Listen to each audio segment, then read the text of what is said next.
Marcos 2 diz assim, ó: e poucos dias depois, tendo Jesus entrado novamente em Cafarnaum, o povo ouviu falar que ele estava em casa.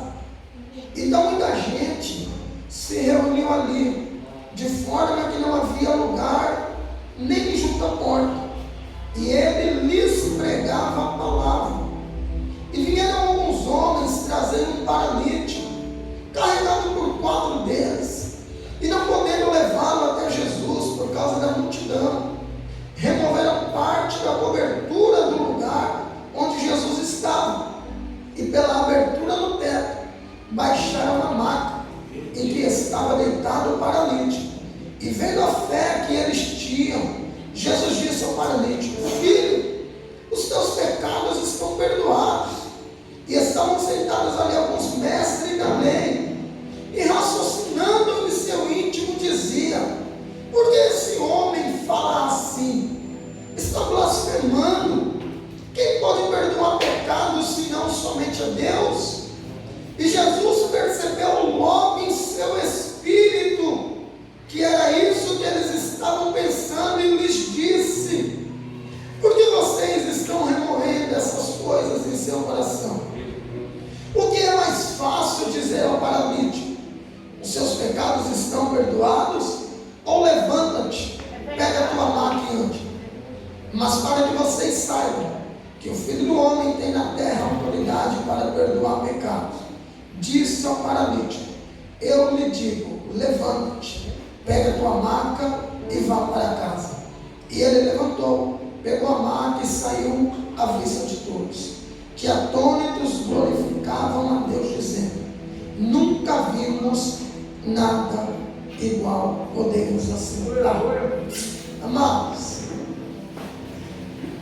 a Bíblia traz aqui um milagre extraordinário da parte de Deus, e milagre esse que é contado no Evangelho de Mateus, de Marcos e de Lucas. Esses evangelhos são chamados de evangelhos sinóticos. O que é um evangelho sinótico? Evangelhos que têm algumas histórias repetidas, inclusive nos 3 dele. Quando falamos de evangelho sinótico, esse texto do livro, ele está, por exemplo, em Mateus 9, ele está também em Lucas 5 e aqui em Marcos 2. Os 3 evangelhos dos 4 citam o mesmo milagre, porém cada um de uma ótica e visão diferente. Haja vista que cada um dos evangelhos é direcionado para um público específico da época. Talvez você já pode ter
Se você continuar andando com as mesmas pessoas, é muito provável que você saia do propósito de Deus.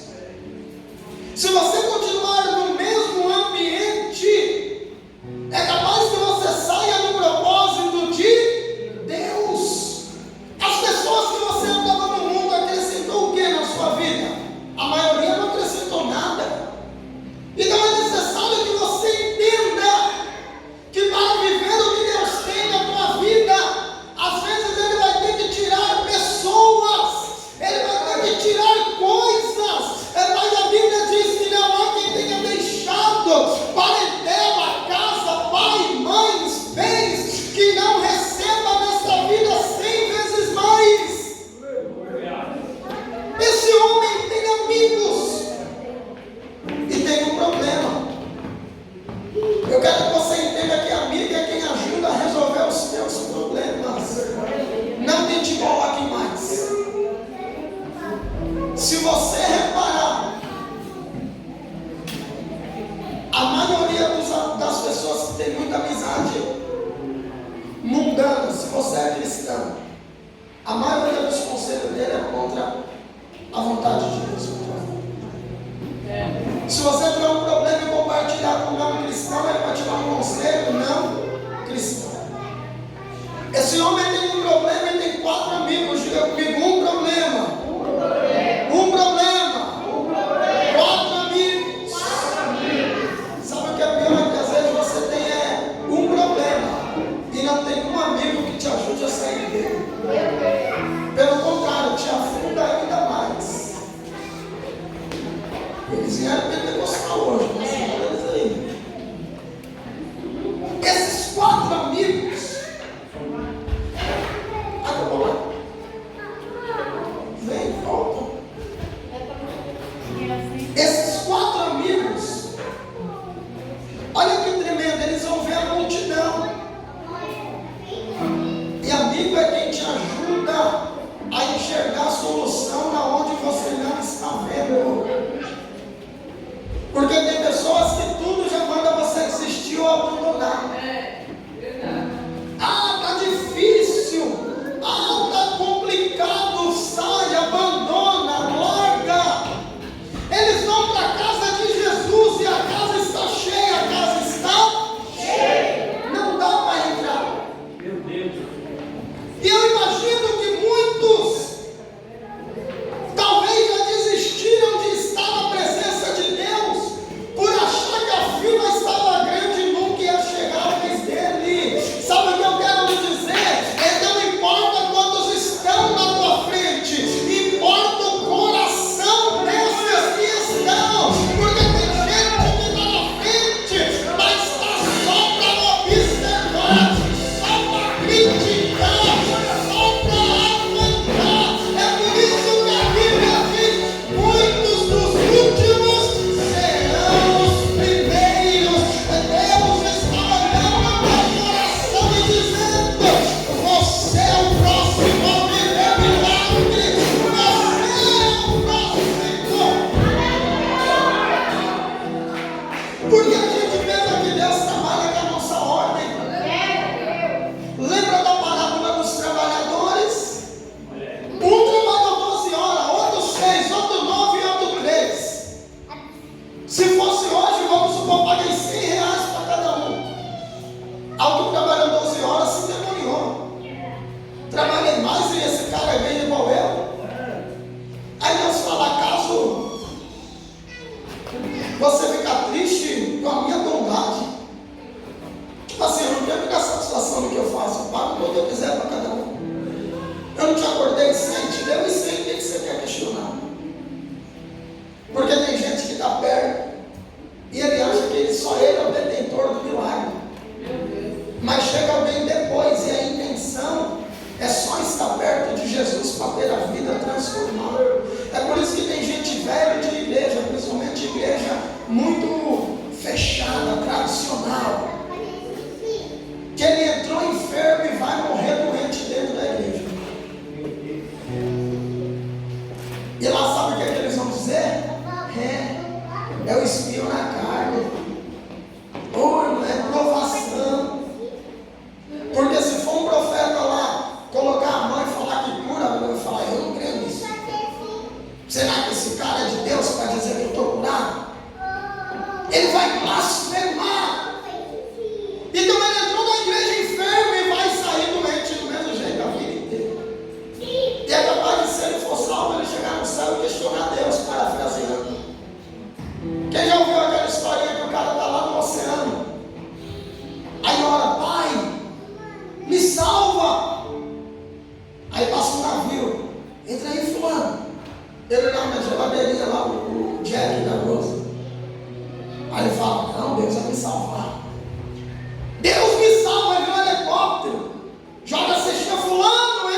lá no oceano, o Senhor me salvou. Aí Deus fala, eu mandei um bote, mandei um barco, mandei um avião, mandei tudo. Você que desconfiou do caminho que eu viria. Ei, Deus está lhe dizendo, Ele ainda inverte ordem, Ele ainda muda firma, Ele ainda entra pela saída, Ele vai vir por um caminho novo. Esses 4 amigos dizem, não dá para entrar pela porta. Não dá. Vamos subir. Imagina subir numa casa, já não é fácil. Eu imagino que eles subiram, amarraram a cordinha e foram puxando a maca. Imagina a dificuldade, tudo por uma alma. Qual é o nosso compromisso como crente? Fazer tudo para levar alguém até Jesus. Olha para o teu irmão e diga, você já orou por um perdido essa semana? Não, diga para ele, você já orou por um paralítico essa semana? Paralítico espiritual, querido. Alguém que não conhece Jesus, você já fez o que por ele? Esse homem, eles sobem e começam a destelhar o telhado. Eles descem o rapaz de frente para Jesus. Aí Jesus já fala assim, olha o texto dizendo, perdoados estão seus pecados. Ele não foi ali para ter pecado perdoado, ele foi ali para ser curado. Olha como Jesus é lindo. Mais importante do que a nossa matéria é o nosso espírito, a nossa alma para sempre com ele. Então não queira que ele te cure sem antes ele te salvar. Não entendi, pastor. Tem gente que é curado antes de ser salvo. E o que ele faz? Tchau, obrigado. Porque ele foi curado, mas não está. Ele foi curado, mas não está salvo. Pastor, mas Deus vai curar o cara. Você acabou de ouvir um testemunho que a porta não era de Deus, mas a pessoa bateu tanto, encheu tanto, perturbou tanto que Deus abriu. A Bíblia diz que quem bate, quem pede, recebe. Qual pessoa aqui não já viu falar meu? Eu entrei em uma e me arrependi porque não era de Deus. Mas você entrou com o seu pé, com a sua mão, com o seu topetudo lá, do seu jeito. Então esse homem, ele está olhando para Jesus e Jesus diz, perdoados estão os seus pecados. Ele não queria, ele nem pediu para isso. Ele queria ser curado. Só que a Bíblia diz, se é o teu olho que te faz pecar, arranque ele, mas não perca a salvação. Meu Deus. Sim ou não? Sim. Então Jesus está dizendo, ainda se for paralítico, eu te quero no céu comigo, porque esse corpo vai passar lá é glorificado. E aí quem estava na frente, os escribas, fariseu, mestre da lei, vão lá, só vão pensar. Olha como Jesus é lindo. Eles não falam nada, só pensam e Jesus fala, opa, o que é mais fácil para vocês? Perdoar pecado ou mandar esse paralítico se levantar? Jesus colocou eles contra a parede.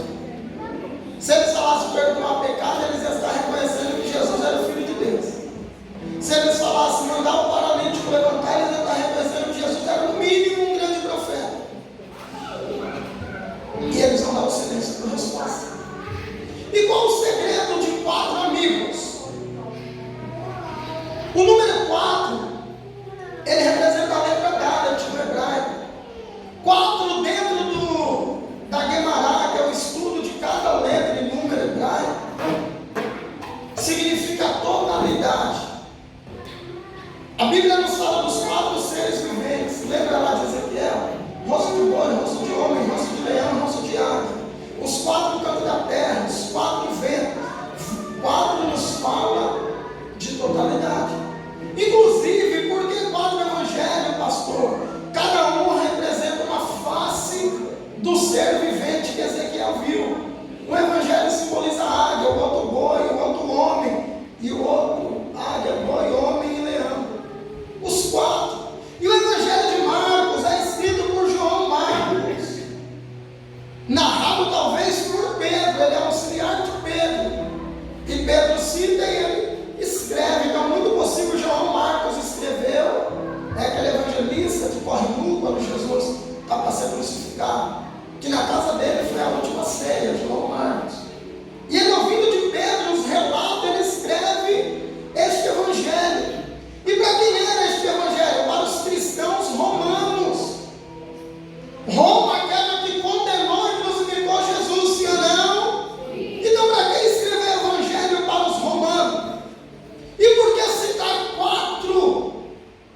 Que Jesus estava dizendo assim, meu,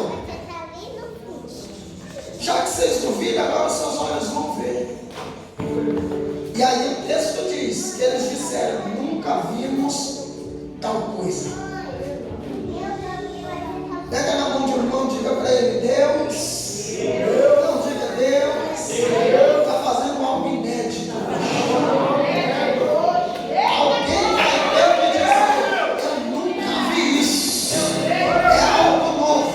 Eu nunca contemplei isso, é algo novo. Eu nunca ouvi Deus dizer: é algo novo, é algo inédito, é algo exclusivo, é do meu jeito, é da tua assinatura, é do meu jeito, é da tua forma. Deus está fazendo. O Evangelho de Marcos, eu termino, ele simboliza o rosto do leão. Pastor, por quê? Isso é dentro da teologia, queridos. O Evangelho de Marcos, ele começa falando de João Batista. Você pode ver lá no início, que vai falar: a voz do que clama no deserto, preparai o caminho do Senhor. Só que João Batista pregava no deserto, e todo mundo vinha da capital para ouvir João Batista. O rugido de um leão dá para se ouvir a mais de 8 quilômetros. Então, por isso, a teologia inclina o Evangelho de Marcos para a face do leão. Porque quando você ouve o rugido do leão de longe, então de longe as pessoas ouviram João Batista. E quando falamos de leão, falamos, obviamente, os 4 rostos dos seres viventes apontando para Jesus, o leão da tribo de Judá. Então Marcos já começa contando sobre João Batista para dizer: o rugido do leão vai ecoar e salvar povos de todo povo, tribo, língua e nação. E aí é destinado aos romanos. Isso só para você compreender melhor a aplicação. E aquele homem sai na hora. Ele não sai mancando, ele não sai cambaleando. Ele pega a sua cama e anda. Nesse contexto, essa cama nos fala de testemunho. O que era motivo de vergonha para ele.